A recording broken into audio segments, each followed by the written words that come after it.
It is your Wednesday daily delivery. I am Michael Rand. Happy to be back for another day. Hope everyone's having a great day out there today. Wonder if everybody, like me, stayed up to watch the end of that Wolves game. We'll get to that in a minute here. What a game that was. Wolves versus Nuggets. Kent Youngblood joins me here in a few minutes as well to talk Gopher women's basketball. They are in the title game of the WBIT tournament tonight against Belmont. I believe that's 5 p.m. on ESPN2. Kent will set that up. Talk about what's gone well for the Gophers down the stretch of this season since the end of the regular season, really where they stumbled and fell out of NCAA tournament position, what this postseason run could mean for them next year and beyond, and also a little bit of WNBA draft stuff. That's only a couple weeks away. Kent will set up what might be happening for the Lynx, Paige Beckers, all that good stuff. Some Gophers men's basketball history in the end of the show as well, so that should be a fun one. And some Twins here in a minute finally got their first win of the season. First, though, what did I miss? Said it at the jump. Timberwolves, Nuggets. Final score 140-139. Timberwolves win in double overtime. If you only knew that, if that's the only fact you knew, you would probably think, man, that was a good game. I bet a lot happened. If you watched that game, you would know that like 10 times as much stuff as you thought might have happened did happen in that game. It was an absolutely bonkers game in which, I thought the Wolves were dead in the fourth quarter. They gave up a lead. They were down like 10. Shut off the TV, started getting ready for bed. It's late. It's like after 11 already. I'm like, I got to get up. I got to do the podcast. I got to do all this stuff. I'm giving up on this for now. So I get ready for bed, laying in bed, look at my phone, and I'm like, they got it back to 3 with about 4 minutes left. Okay. All right. So I tune back in, and they're like up too late. And I'm like, man, are they going to do this? Then they get a turnover. Ant gets a charging call. Denver scores the tying points. Next thing you know, we're heading to overtime. Wolves go ahead in overtime, too. And then Ant has another bad turnover. I'm not saying this is all Ant's fault, but he has another bad turnover, throws a cross-court pass. They're up like 2 points with 18 seconds left. Throws a cross-court pass in their own end. Denver picks it off. Jokic scores. Heading to a second overtime. Wolves getting absolutely terrible shots, by the way, in these end of game situations, end of regulation. Ant throws up a wild. Was it Ant? I can't remember who it was. I think it was Ant that throws up a wild shot. Somebody threw up a wild shot. Or it was Randall. It was Randall in the first overtime, or at the end of regulation, and then I think it was Alexander Walker at the end of the first overtime. Not getting good looks. Not getting great looks. I don't know what they were drawing up exactly, but here they go to double overtime. It's back and forth. They're making tons of shots. Denver's making tons of shots. Jokic finished with 61 points. I didn't even mention that yet. Jokic finished with 61 points and a triple-double. 61 points on a triple-double. And they lose the game. And it looks like the Wolves are going to lose again, right? Because it's Denver up 1. Wolves have a miscue at their own end, or down in their own end down in Denver's end with a chance to win again. Russell Westbrook, who, funny, like earlier, as everything's unfolding in the fourth quarter, and I'm wondering if the Wolves can pull it off, I'm like, oh man, what they need is Russell Westbrook to do something dumb here, to pull a Russell Westbrook, and I think right after that, he committed an offensive foul in the fourth quarter, and I'm like, I filed that away. Russell Westbrook is in hero mode. He's trying to do everything. He's trying to do too much. Lo and behold, double overtime, Nuggets up 1. They steal the ball from the Wolves, take it away. Westbrook, instead of pulling it out, decides to run the length of the court and try to make a layup. They're only up 1. So a layup, while useful, I guess, in the points category, doesn't run clock, doesn't get them anywhere except, up 3 where the Wolves could still tie. He races down. Mike Conley goes at least to challenge it. Westbrook misses the layup. Wolves get the ball back. Don't call timeout this time because all their out of bounds plays after timeouts have been terrible. They go down. Nickeil Alexander-Walker, open 3 at the buzzer, and he misses. So they lose except he got fouled by who? Russell Westbrook, the guy who had just missed the layup, the ill-advised layup. He fouled Nickeil Alexander-Walker shooting a three-pointer. Alexander-Walker was terrific in this whole game, by the way. He was flirting with a triple-double early, and he wound up with a monster game off the bench. He played 45 minutes off the bench, 26 points, 7 rebounds, 8 assists. He's a plus 14 in the game.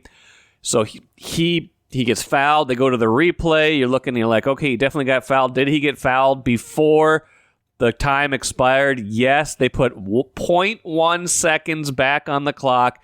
He gets to shoot free throws, 3 free throws. They're down 1, swishes the first 2, misses the third on purpose, so there's no chance that Denver can throw a Hail Mary with a tip in with 0.1 seconds left. 140-139 is your final score.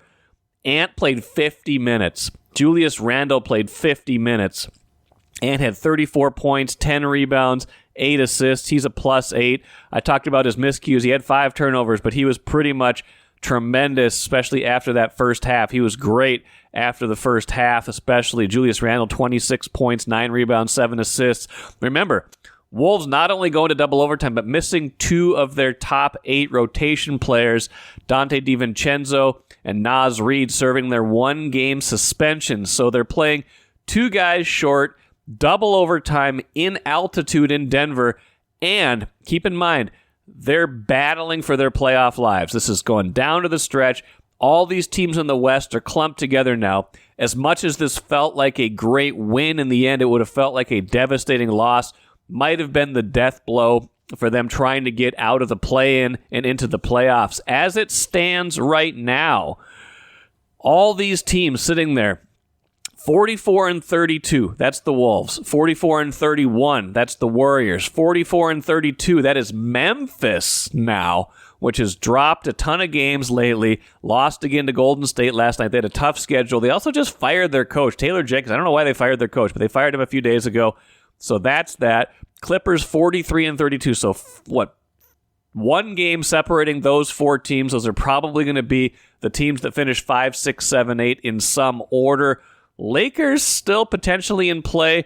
Wolves even have an outside chance right now at like the 4 seed. Decent chance at the 5 seed or 6. Like a 50% chance they're going to get the 5 or 6. 67% chance now that they're going to avoid the play-in according to Basketball Reference. But they got to keep winning. Next 2 games, very winnable. 76ers and Nets. Those are road games, but those are teams that are not playing well right now. Those are teams that are looking for lottery luck, not any kind of playoff position. After Brooklyn and Philadelphia, they play at Milwaukee and then at Memphis. Yes, the slumping Memphis Grizzlies.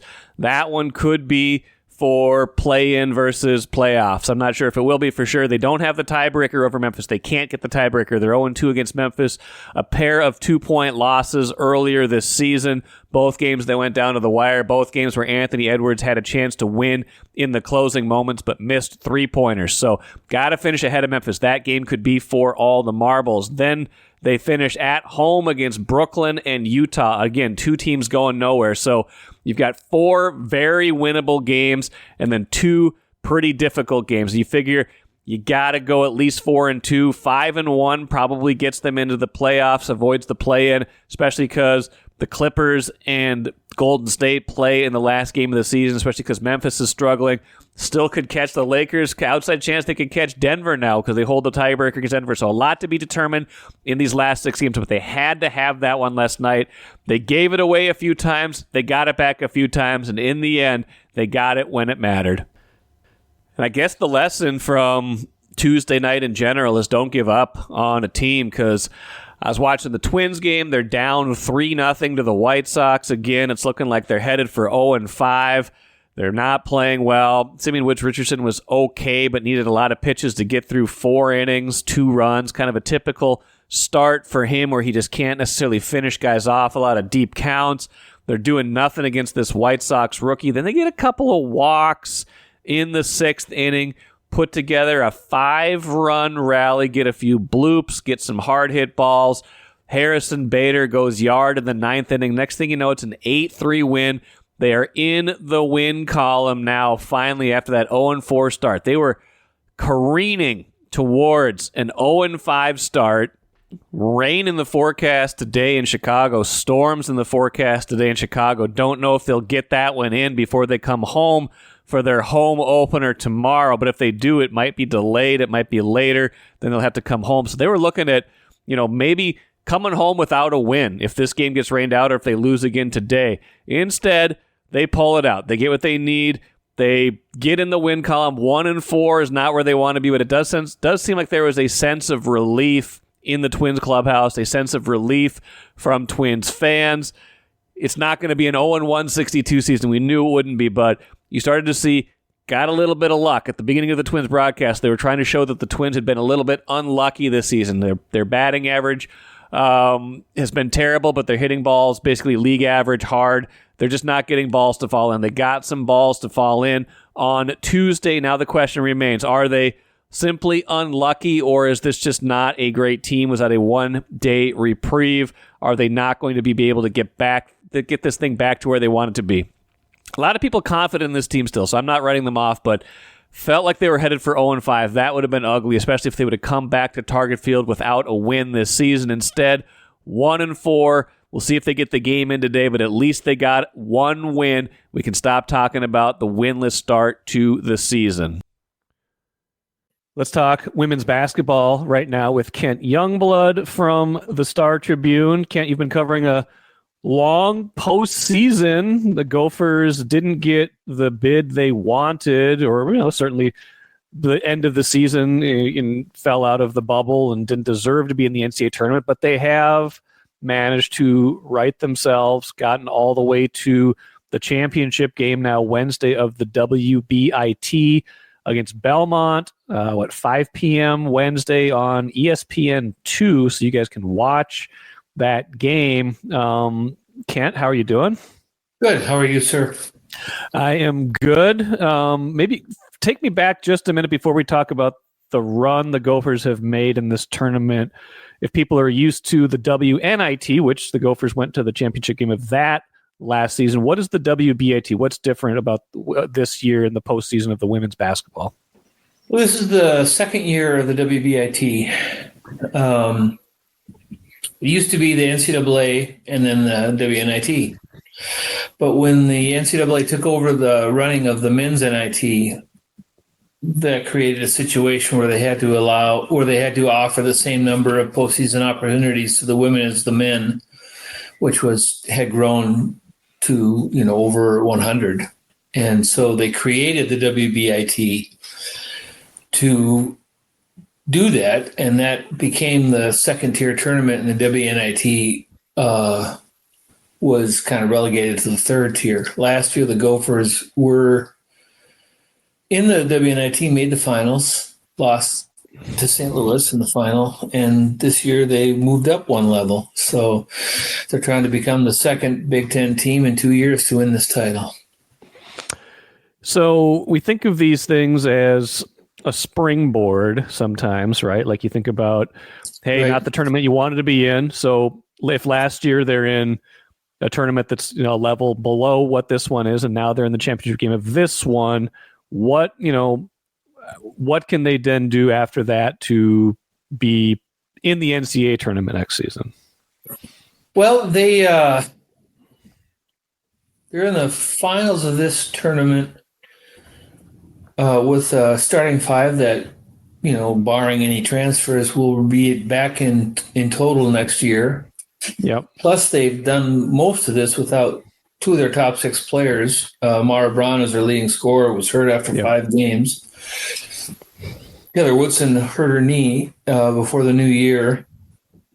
And so you got to figure that if they had stayed healthy, they probably would have been in the big tournament, this year. But as far as a springboard, with these kind of second and third year tier tournaments, you got kind of two different kinds of teams. You either got kind of a senior-laden team that, got to that point, probably a mid-major team at some point, got to that point, and, that's it. Or you have a team like the Gophers, who last year were the youngest team in the Big Ten, and this year still very young. Will return everybody from this team, of consequence. Yeah. With the possible exception of Annika Stewart. And so you have to assume that they will use it as a springboard. I think the most important thing about this year's run is that the regular season and Big Ten tournament ended so badly for these guys. They were 2-8 in their last 10. And if it would have kind of ended at that point, there would have been kind of a lingering bad taste, I think. But they had 2 weeks between their exit in the Big Ten tournament and their first game in the WBIT, and I think they kind of rested up. I think they were wore down a little bit because their bench got so much shorter and people were playing with so many more minutes, and the schedule was so hard down the stretch. I think they kind of reset. Were able to spend a week basically just practicing on themselves and doing what they figured they needed to do. And I think they've kind of hit the ground and have gotten to a point where they're probably playing their best basketball of the year, at least since Braun was hurt. And obviously you get those 2 weeks off, but then you also, they're simply playing better. Now, is this a function of, obviously the competition in this tournament is pretty good. I mean, you're talking about teams that, it's the next level of teams that didn't make the NCAA tournament. So it's not the best of the best, but it's mostly teams that are kind of comparable to the Gophers. Some of them are, major conference teams. Some of them could, compete in that level. Some of them were close to making the tournament. Is it that they're playing teams that aren't quite as difficult as before? Is it that they're playing better? Is they're getting more contributions from different people? Like, what is it that has them now suddenly winning 4 in a row in the championship game? Well, the competition is not the murderer's row of, that they faced down. I think down the stretch of the season, they played, I'm looking at their last, 1, 2, 3, 4, 5, 6, 7, 8, 10 of their last 10 Big Ten games were against teams that all made the NCAA tournament. Wow. Okay. So that was a tough way to finish. According to the net rankings, the Gophers had the highest net ranking of any team in the WBIT field. They were 39th. Belmont, for example, was 60th. So still, it's still a top, 60 team. But I think that they've had a couple, 3 players really just kind of take their game up a level, and I think that might be the most valuable thing taken from this tournament run. Is Grucholski's really become a kind of a go-to player on this team. She was averaging 12.7 points a game when this tournament started, and she's scoring more than 18 a game in this tournament. Okay. She's shooting, she's shooting 43+% on threes. Yeah. My Battle has taken another step. She had that 35-10 game a couple games back. She's up here scoring from 11.8 to almost 20 points a game in the tournament. So you have a couple players who have really who are both underclass or not seniors. I mean, Grucholski's a sophomore and Battle a junior, who have taken another step. McKinney, when she first stepped in for Braun, had a string of pretty good games, kind of took a step back. It's kind of back to doing what she does now. So I think that individually there are a couple players that have really benefited from this appearance in this tournament. Yeah, certainly. Didn't Battle do this last year too in the WNIT? Yes. Didn't she kind of surge, and that was a big reason for them last year too? Yeah, and then she went and had her best year yet this year. So, but Grucholski is really, she's just kind of Grucholski. I'm sorry. Yeah. She has really become kind of a do-everything. She's surprisingly good defensively, especially in a team concept. She can hit a 3. She's learned how to score at the basket. I mean, she's really a better player now than she was a month ago. So Braun should be back next year. It's got to be concerning that she's had the same injury 2 years in a row. I mean, you never know what's going to happen, but she sounds like she's at or very close to full health right now, and then she's going to be able to get a medical redshirt out of this season, so she'll have 2 years left, right? Yes. Mm-hmm. Although, I mean, it was the same bone, same foot, and she did it just walking strangely in a shoot-around. So you would hope that she would remain healthy, but you can't assume it. No, in my opinion. No, if it's happened twice and it wasn't like a contact injury the second time. And the first time it was kind of she landed on someone's foot shooting a three-pointer, right? Former AAU teammate Adelia McKenzie from Illinois, who was I think played at Brooklyn Center High School. Okay. So that was a freak injury, but understandable. Like if you land on someone's foot, you might do something to your foot. Like that's understandable. But yeah, so you want to count on her, but you can't know exactly that. But they're, like you said, their overall depth, they should have, barring transfers barring portal, should have their top seven players back next season. Yeah, and what do they bring in? Well, they have to. They're going to probably have to find a veteran big, out of the portal to come in to do kind of what Annika Stewart was doing for him this year. They got some scorers coming in, but there's not a lot of room for playing time on next year's team, given who's going to be back. Now, Woodson got hurt in December, I believe. She tore an ACL. So you can't assume that she'll be at 100% when the season starts. You can hope so, but you got to assume that she'll be ready to play it fairly early next year.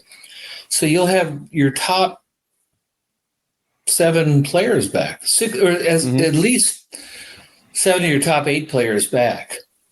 I mean, intact. Plus this entire starting 5. Guard rotation will be deeper because Braun will be there, and you'll have McKinney, who has had a surprisingly good freshman season there, and you won't have to use a player like Alexia Rose, who is a good defender and facilitator but can't score. They'll just be deeper next year. How has Dawn Plitzowite viewed this season? I'm sure everybody wanted to get to the tournament. They, like you said, they probably would have if they'd stayed healthy. Did the ending frustrate her? Is this kind of tournament run revitalizing kind of her faith, or did it ever? Where's she at with the program after almost 2 years now? Well, the thing that really stands out when you guard her, when you talk to her and kind of cover her over the time, is that she's very much a process person. Okay. She's kind of a professional coach. She's been through this before. She knows that it takes time to get the players to learn what she wants to do and for her to learn the players. And so first year, they win 20 games despite injuries. They might have been a tournament team last year if Braun had stayed healthy. They were a tournament team when she got hurt. This year, I think they definitely would have been a tournament team if they'd been healthy. So I think that I don't think she's frustrated. She's very professional in her approach. The staff is very, it's a veteran, no nonsense bunch. I mean, they had 2 weeks off from the Washington game to the start of the WBIT, and they were kind of a different team when they got back. So it's interesting that she went to Pittsburgh to see her daughter win a Division II title. Oh, interesting. Yeah. They won against Gonzaga, and then she got on a plane the next day and went to Pittsburgh to watch her daughter win a team for the school that she coached to a Division II championship in 2006. Oh, wow. That's fun. Same team. Yeah. So, having said that, I think that, expectations next year will be rightfully very, very much higher than this year. I think so. I think that's fair, too. Final thing on this before I ask you a couple things on the WNBA draft in a couple weeks. What matchup-wise, anything that people tuning in for Gophers Belmont should be looking for? Anything about Belmont that sticks out to you? Very balanced team. They hit almost 10 threes a game. Okay. They got a guard named Jalen Banks, who scored 25 points yesterday. Very good penetrator, passer, 3-point shooter. They'll really have to keep an eye on her. They're very similar to the Gophers, very physical, kind of a hard-nosed team. They rebound, and they don't have one big-time scorer. They have 4 players averaging in double figures, none more than I think, 13 points a game. Oh, wow. Okay. So, pretty balanced, yeah. That's kind of what makes Minnesota kind of difficult to guard sometimes, is that they can have 4 or 5 people can have a game, and Belmont's kind of the same way. Well coached. Okay. Played a tough. They played a tough non-conference schedule. They played Kentucky, Duke, Ohio State, Michigan. Oh, yeah. North Carolina.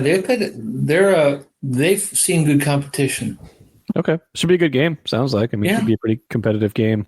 And that's on ESPN2. ESPN2, 5 o'clock. It should be a good one to watch. Really quick, WNBA draft is in a couple weeks. Lynx are 10th, right? Drafting 10th this year? Is that 11th, right? Or 11th, yeah, because they were in the finals. Yeah, would have been 11th because they're in the finals. And then Paige Becker is almost certainly number 1 overall. She's been terrific getting UConn to the Final Four. I mean, Lynx, like that's you can get someone at 10 or 11, obviously, but they also have shown in recent years and, pretty much throughout history, except for a couple exceptions, that Cheryl's going to lean on the veterans. Like, this isn't probably a player who's going to come in and make a huge difference right away, right? Well, I mean, what kind of opportunity is there on this team? The entire starting 5 is back. Right. Top reserve guard is back, top reserve center is back, and you have to assume that having had an offseason of health to actually work on her game, that Diamond Miller is going to begin to emerge as the player they thought they were getting at number 2 in the draft a couple of years ago. So it's not like they need to fill a hole at this point. They have just about everybody back from a team that came one, shot away from winning a WNBA title. And, so they'll take they'll either take the proverbial best player available, or they'll use it on a future type pick, maybe somebody who's playing in Europe, I think. Yeah, that would make sense. Plus, I mean, we were talking before we started recording, like, it's an interesting year in the league because you got the new CBA starting after this season. It's going to become pretty complicated or pretty interesting. Like, roster building after this year gets a little bit more complicated, right? Well, just about everybody in the league is going to be a free agent next January. That's wild. So, how's that going to work? It's just going to be. It's going to be insane. It's going to be very. I think you will learn very quickly where players want to play, because I think there's going to be a lot of player-led team building in that scenario. Does that already happen in the league? I mean, I know the NBA goes through that a lot. Okay. It's starting to. But you'll really see it. Interesting. More and more, it's going to be more and more just like the NBA. Interesting. And you can decide amongst yourselves whether that's a good thing or bad. Well, the NBA is pretty popular. Plus, there's two more expansion teams coming in. So it's just going to be the Wild West next January. Yeah. Well, we'll look forward to that when it comes. But the season can't be that far away. What, a month and a half usually? It's like mid-May that it starts, roughly? I think they start the 5th. Oh, is that soon? Okay. Yeah. Okay. Draft on the 14th, and they'll start practice a week later. So, all right. No rest for the weary. No rest at all. You guys, you had the extra playoff games to cover here, but I'm sure you're happy to watch one more Wednesday night, Gophers versus Belmont. Kent Youngblood, appreciate it as always. Take care. We'll talk to you soon. All right. Thank you. Great stuff from Kent. Gophers women's basketball team trying to hang a banner, a championship from the WBIT tonight, 5 p.m. against Belmont. Speaking of hanging a banner, let's go to the cooler. A letter from listener Blair says, "Good afternoon, Mr. Scoggins and Mr. Rand. I'm writing to you today about the article in the Strib, which was the topic is Gophers men's Final Four banner that has been a subject of attention lately." He compliments Chip and I for our work. He's an avid podcast listener. Thank you, Blair.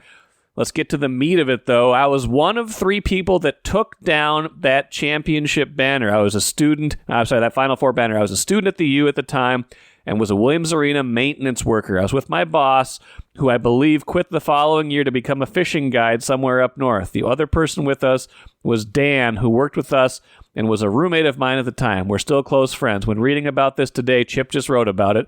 We had a good laugh. I can't recall the exact day, but it was when we were in the off season for basketball, and it was in the afternoon, if I remember correctly. Our boss came in and told us we had to take down the banner, which kind of surprised us that we had to do that since the cheating incident was already a few years old.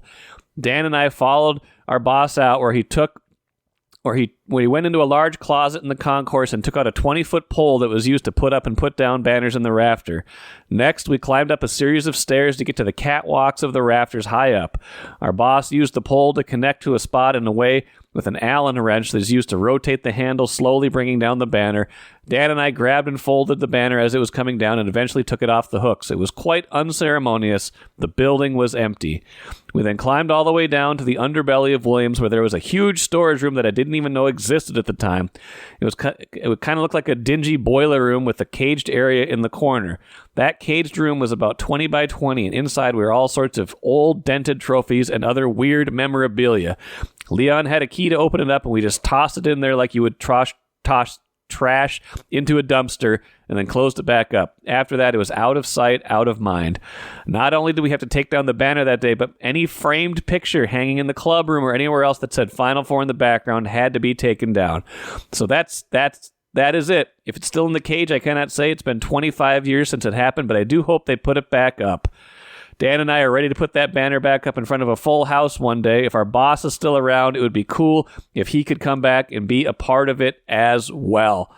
Man, that's a great story. I got permission from Blair to share it with you guys. Hope you enjoyed that. We've hinted at that over the years, that it's just kind of sitting in some kind of storage closet. Maybe it's still there. Who knows?